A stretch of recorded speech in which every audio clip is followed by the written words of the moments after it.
अस्सलाम वालेकुम नाजरीन, प्रोग्राम तालीम और दुनिया के साथ मैं हूँ हिरा वहीद।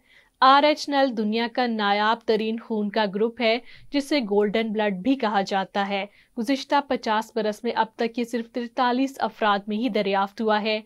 देरीना साइंसी तहकीक और खून की मुंतकिली के बाद ही इस किस्म के खून की तस्दीक हुई है। ताहम इस नायाब खून के मालिक अफराद की ज़िंदगी भी किसी ख़तरे से कम नहीं होती, क्योंकि इसका अतिया कुनिंदा मिलना बहुत मुश्किल होता है। नायाब तरीन खून को समझने के लिए पहले ये जानना होगा कि ब्लड ग्रुप कैसे वजूद में आते हैं। तमाम इकसाम के खून एक जैसे सुर्खी दिखाई देते हैं, लेकिन खून के सुर्खुलियात की सतह पर 342 मुख्तलिफ इकसाम के एंटीजन पाए जाते हैं। ये मॉलिक्यूल्स खास किस्म के प्रोटीन बनाते हैं जिन्हें एंटीबॉडीज कहा जाता है। इसीलिए किसी एंटीजन की मौजूदगी या गायब होने से किसी शख्स का ब्लड ग्रुप तरतीब पाता है। 342 में से 160 एंटीजन पाए जाते हैं। अब तक अगर किसी शख्स में तमाम इंसानों के मुकाबले में वाज़े एंटीजन गायब हों तो उसका खून नायाब करार पाएगा।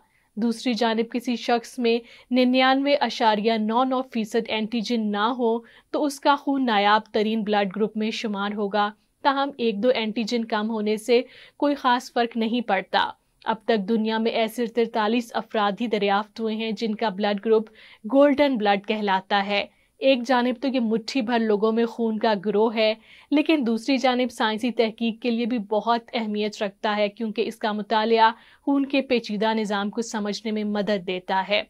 RH नल ब्लड माहिरीन के नज़दीक सोने से भी ज़्यादा कीमती है, लेकिन किसी हादसे में इसके मरीज़ को जब खून की ज़रूरत हो तो जान के लाले भी पड़ सकते हैं, क्योंकि इसके खून में 61 के करीब RH एंटीजन नहीं पाए जाते। RH नल का दूसरा केस तबीब फिलिप लियोन और उनकी टीम ने साल 1964 में दरियाफ्त किया था।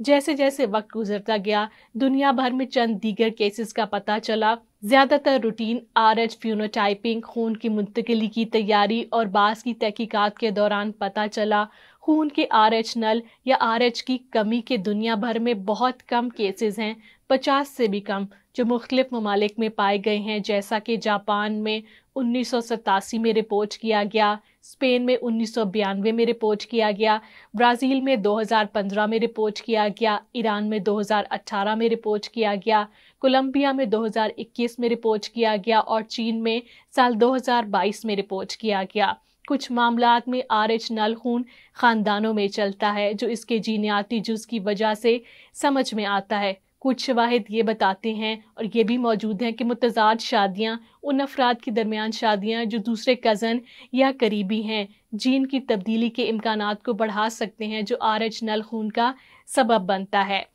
RH नल खून वाले लोग अपने खून की बैंकिंग पर या दूसरे RH नल खून के अतिया दहिंदगान के बहुत छोटे नेटवर्क पर इन्हिसार करते हैं अगर इन्हें खून की मुंतकिली की ज़रूरत हो।